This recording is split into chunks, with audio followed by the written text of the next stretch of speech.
Chris, 3. That's the number. That's how many points the Panthers got off of 3 interceptions by their defense. They only got 3 points off of that. 1 per interception. Let's look at the positives. Jazz hands. You like my jazz hands? Yeah, sure. We'll go with that. You like my jazz hands? You know what? Let's get this sucker started.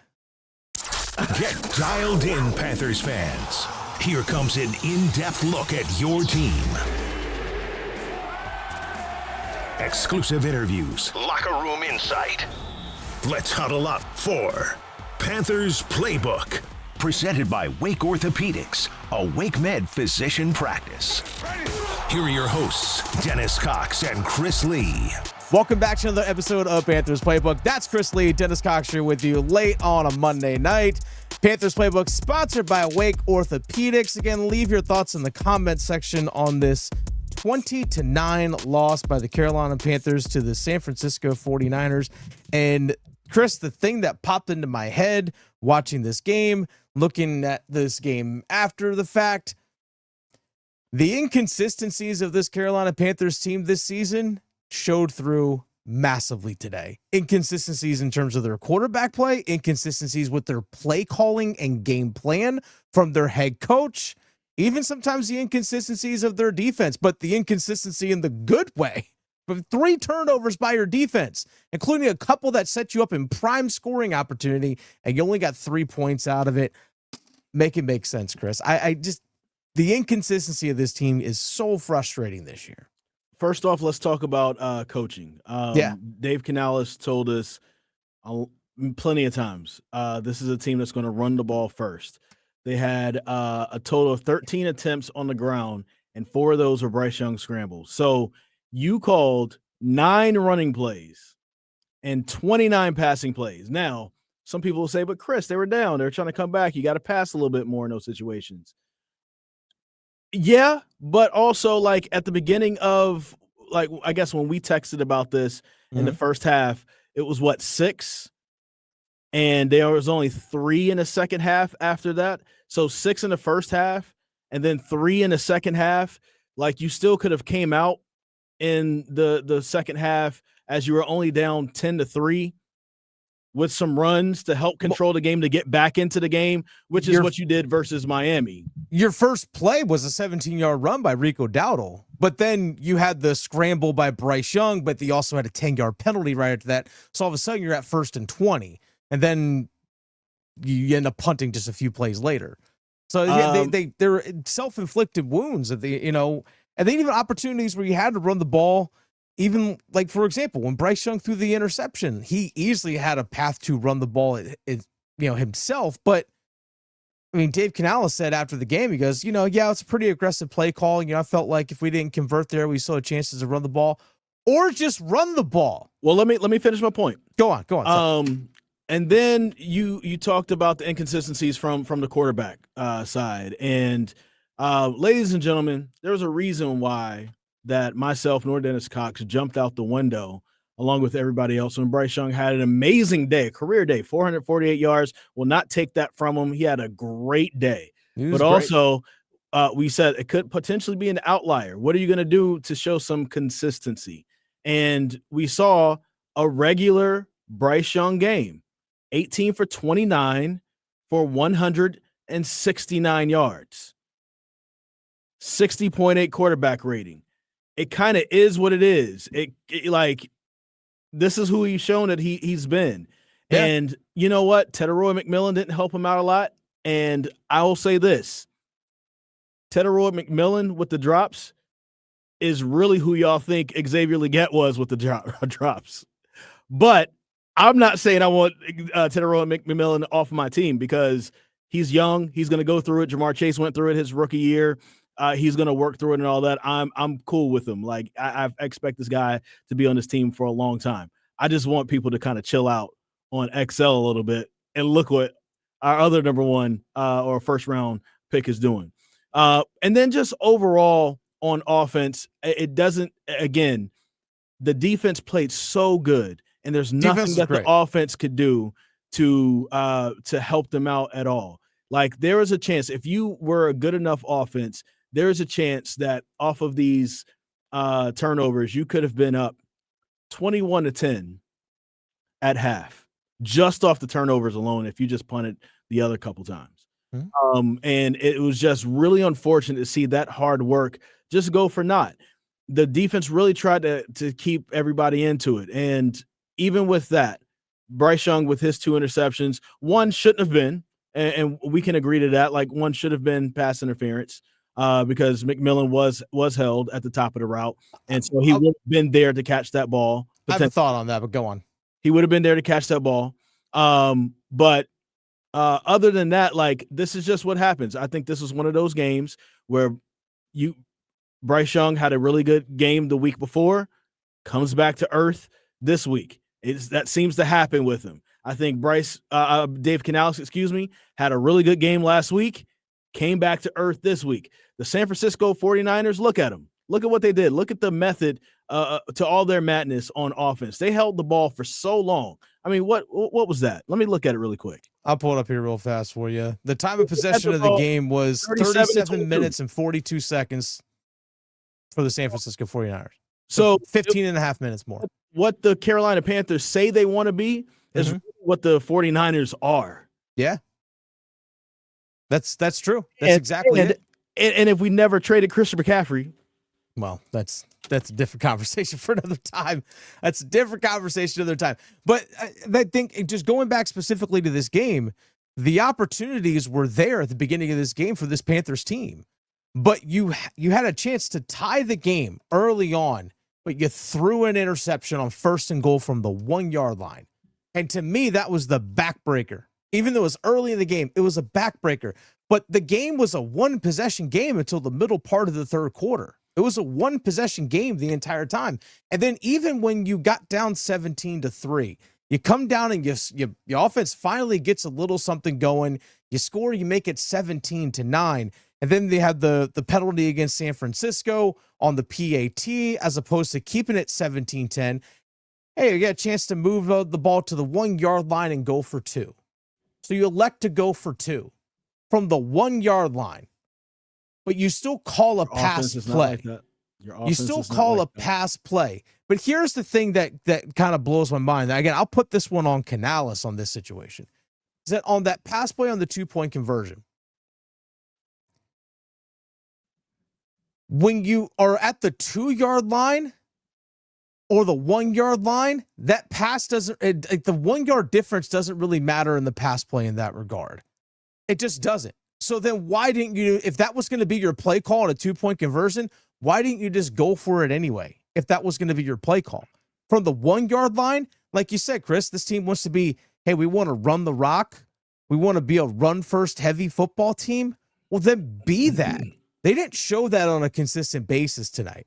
For a defense for the San Francisco 49ers that's banged up, how many times did we hear tonight, no Fred Warner and no Nick Bosa, no Michael Williams, and the other guys got hurt during the course of the game, and you didn't run right at them? You didn't run right at them on a consistent basis. Instead, you're running bootlegs. Why weren't you targeting your tight ends more in the middle of the field? Why weren't you running the ball between the tackles more on a consistent basis in the beginning of the game? I mean, look at the very first drive of the game for the Carolina Panthers. And you just go right back, just straight to the opening drive, which ended up being a 3-and-out. You had a 4-yard run, and then you end up getting an offensive holding call. There was a pass, then you had a 10-yard run, and you're sitting there at 4th and 3 near midfield. That's where we have seen Dave Canales consistently go for it this season. Go for it. But no, instead, you turn things around, but you got an interception on the next drive. And then you run the ball a few times, and then you finally get 1st and goal after 3 runs, put you at 1st and goal at the 1-yard line. Then let's try and get cute with this play action pass with the heavy personnel. And it just fell flat right in your face. It's, if you're going to be about it, if you're going to be about that life, go be about that life. And I don't think we see that from Dave Canales on a consistent basis in terms of running the football. I didn't think Dave Canales had a great game play calling. I thought last week was fantastic in terms of his play calling. They did not get anywhere near close to replicating what they did last week. And that's the thing that's frustrating about this team. It's the inconsistency. from your quarterback, from your coaching, the play design. It's completely inconsistent on a week in and week out basis. This is now how many games are they at? They're 6-6 in 11 games. This is the 9th time, 10 games. 10 games this season. You've thrown less than 200 yards passing in 10 games this season. Because I'll include the Andy Dalton start against the Buffalo Bills. In 10 games, you've been under 200 yards passing as a team. Those were all Bryce. That's pathetic. That's pathetic. You're not going to play the Atlanta Falcons every week. Oh, this was what a potential playoff game would look like. And look, this game was there for the taking. Mm-hmm. Like the Carolina Panthers could have absolutely won this game. It was there for the taking. And I did think that it was coached. They were coached out of the game for sure. I mean, I'll put this a little bit more on Canales than Bryce. But Bryce definitely has a lot to do with this as well. Oh yeah. With the way this looks. Let's go back to going for 2 there. You made a great point right there. But then also, my thing has been this. I've said this on Twitter. I've said this on the show. Your offense hasn't arrived yet. Your offense is not like that. It's not automatic. Take the points. Because you put yourself in a situation where you had to go for a 2-point conversion. And just take the points. You're not like that right now. Take the points. This game was so disappointing from an offensive standpoint. Just all around with just kind of. I want this team to truly have an identity. Me and you were talking during the game, and we're just talking about Shanahan, and you're like, he went heavy Christian McCaffrey early in the first drive, and it's all to set up the play action later on, and we saw that. Unfortunately, Purdy just couldn't connect because J.C. Horn and Mike Jack were just so good. Yeah, but if they hadn't have been there, if they hadn't even made those plays, which I'll get to J.C. Horn in just a second. Those would have been completions down the field, and those would have been chunk plays all set up through the Christian McCaffrey, runs, and you could use play action after that. You could see what Shanahan was doing and how he was really kind of like using the run to set up. And as the game went further along, he used his 2 backs in a great way together. Yeah, like Christian McCaffrey clearly is the guy. But then you have another guy that you can bring in to kind of change the pace a little bit, and it can knock the Panthers back on their heels just a little bit. Yeah, Brian Robinson came in with fresh legs. But just defense was worn down. He came in with fresh legs with some strong runs. And then getting to J.C. Horn, it's amazing when you let a star player use their natural God-given talents and abilities to go make plays instead of relegating them to one side of the field. My man, I don't even know if he's supposed to do this or not. It'll be interesting to hear this. And I hope his injury isn't too serious. He can return soon. If it's a concussion, anybody with a concussion, to me, you need to be out at least 2 to 3 weeks. That's just kind of how I feel when it comes to concussions. Yeah. So I don't expect him to come back next week. If he does, that's their decision. And then there's a bye after that so he can get healthy. But my man, I don't even know if he was supposed to do this, was on his side of the field and was like, you know what? Let me do this. And goes over there because he knows if you're going to have J.C. Horn right here on the boundary side, then more than likely the quarterback is going to throw to Mike Jack's side. And so he went and undercut something on the complete opposite side of the field. There was no one on J.C. Horn's side of the field on that route. Brock Purdy, on any of those routes, no one was on his side of the field. Brock Purdy, there's no way he would have been able to see that. And J.C. Horn was just able to go and make a play. And to me, it's just amazing. And again, this is one of those situations I've said before. I feel like sometimes the players have outplayed the coaching and have gotten the Panthers wins in situations where they probably shouldn't have gotten them because the players just kind of either spoke up or just stepped up. And J.C. Horn almost was able to do that. It's just that the offense had to do their part and to help punch it in. I need the coaching staff to get it together. Like I seriously need them to get it together. I'm already not a fan of the defense and the defensive coordinator. It kind of is what it is at this point. And Canales is going to make whatever decision he's going to make about that future. And it's gotten better, but Also, you've gotten better players. But when it comes down to the offensive side, like that is your side, Dave. Like you're the head coach. This is your side. This is what the Panthers are supposed to be eating off of. This is supposed to be the best part of the team, and it is not. Mm-hmm. And it's that is very, very telling. You are not going to play the Atlanta Falcons every single week. You got the Rams coming to Bank of America Stadium this coming Sunday. Yeah. Pull off a game like this at home versus the Rams. This will be another blowout. Yeah. Just like the Bills game. Rams just like the Patriots game. Rams will eat you alive if you play again like that. Rams, they'll eat you alive if you play again like that. And this is, like, I think a lot of today is, again, what we've seen a lot this season from the Panthers offense. In the fact that we have seen this team struggle offensively in a lot of games, even in wins, like the Jets only putting up 13 points. Offensively, outside of Rico Dowdle's running game against Green Bay, the passing game struggled in that game. If it's not all clicking, not all clicking, but even if you don't have one aspect of your offense going, I guess let me rephrase this. We have not seen one aspect of the offense be consistent all year. We haven't seen the pass game be consistently good all year. We haven't even seen the run game be consistently good all year. We just haven't. It's just fits and starts. There's too much Dr. Jekyll, Mr. Hyde with this team. That's the best way I can describe it. That's basically what I'm trying to say. There's too much Dr. Jekyll and Mr. Hyde when it comes to this Carolina Panthers team. We have seen the run game have absolutely strong efforts. Absolutely. Miami Dolphins, Dallas Cowboys, Green Bay Packers, absolutely carried by the run game. We've seen a couple strong performances from Bryce Young this season. We have. Atlanta last week, I actually thought he was really great in the Dallas Cowboy game. I thought he was fantastic in that game. But overall, it's just constantly fits and starts. And that's why you see this team has a record of 6-6. But this team has been dealing with what we call, again, growing pains. Last week, we saw growth. This week, we saw the pains. It's as simple as that. And on Bryce Young, the first interception, you can't make that throw. There's too much chaos. There's too much traffic over there. I understand what you're trying to do with the play concept from Dave Canales from the play calling standpoint, but to me, too crowded over there. It's too crowded. It was just too much chaos in that regard. And on the second one, I know that Tepper McMillan got held up on his arm on the play on the route, but to me, it's the read in my eyes is still not a good throw because you still have the safety driving down on McMillan. So even if the hold isn't there, the safety's still meeting McMillan with the ball right there.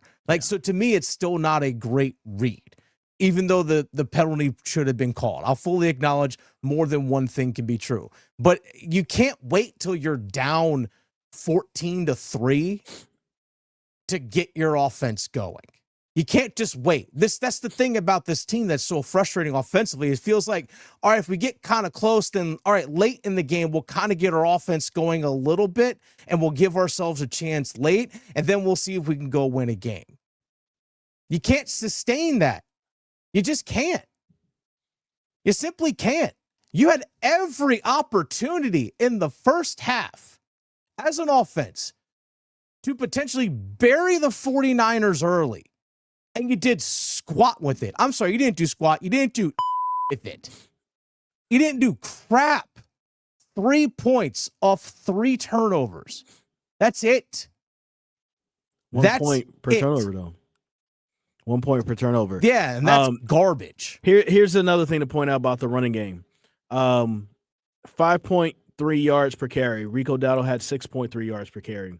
Hubbard had 5.3 yards per carry. Imagine now. Fine. I think that average obviously will go down if they ran a little bit more. Mm-hmm. But man, it was looking pretty good when they had their opportunities. Those guys can't help that their numbers weren't called in that regard, right? You know, we saw some passes to Dowdle, to Hubbard. They both had 4 catches. I mean, Hubbard had more catches than what he had carries. Like, and a lot of those were late, these little checkdowns and stuff like that. But still, it's like one of those, like, come on, bro. Like, you gotta, if you're gonna try to use both, learn how to use both. And that's the other thing. Like, Canales hasn't learned how to use both. No. If there's something that I want him to get from this, I want him to take this tape. I'm about to sneeze. Dude, bless you, sir. Bless you. I want him to take this tape. I want him to go home and study this tape, not just this week, but also in the offseason. What can I do as a play caller? One, to be helpful to my team and to help limit the shortcomings of the personnel that I happen to have, my quarterback or whomever else. How can I put them in the best decision in the best situations? Shanahan, this was a coaching clinic in my view, because again, even with all of their injuries, like this was a very losable game just because of where Brock Purdy was throwing this, and you still had the Carolina Panthers on the other end, so you're able to still control the game, and the Panthers just couldn't do anything with it right there. Take this tape, study Shanahan, study the offense, study what he did, study how he used his running back. Christian McCaffrey is great, 3.7 yards per carry. Not necessarily super amazing at all, but at least there was a steady diet of that run game, and you didn't go away from it. You gave Brian Robinson 7 tries, 5.7 yards per carry. Like, you know, you really showed like what you can do when you try to control a game with the run, and then also use the passing game to complement the run, but also like get people in space and in positions that they're going to be successful. You didn't do it. You didn't do it. Oh, another frustrating play call when the Panthers decided to, I think is actually when they kicked their field goal, is that was 3rd and goal from the 4-yard line, and they tried to run that swing pass with Chuba Hubbard that went for -3 yards. If you're going to throw the ball, put it in the end zone. Put it in the end zone. Well, when he tried that. Well, there's that too. Hey, man, shout out to the people that listen to us, man. No, like, for real. There's more and more for people. Real. We love it when you guys not only leave comments, but more and more people are walking up to us and talking to us, whether in Charlotte, whether in Raleigh, whether in Durham, whether in Greensboro. Dennis and I are all over the state, man, and people, you guys talk to us. And thank you for that. Shout out to my guy, Jeremy, who said hello to me in Durham. We were 2 fellow vegans together, saving the animals. Some people might try and quit Panthers cold turkey. Maybe they won't. I don't know. But folks, again, leave your thoughts in the comments. Big shout out to Wake Orthopedics, our sponsor here of Panthers Playbook. We will have another episode that will come out for you all on Thanksgiving morning. And we're going to give thanks to you. We're going to give thanks to the Panthers at that time. But until then, enjoy your night. You'll probably be waking up on Tuesday morning after this loss. That's okay. Because I'm recording this right now. It's already after midnight. Let's get some sleep, Chris. You all get some sleep. Not together, though. No, just...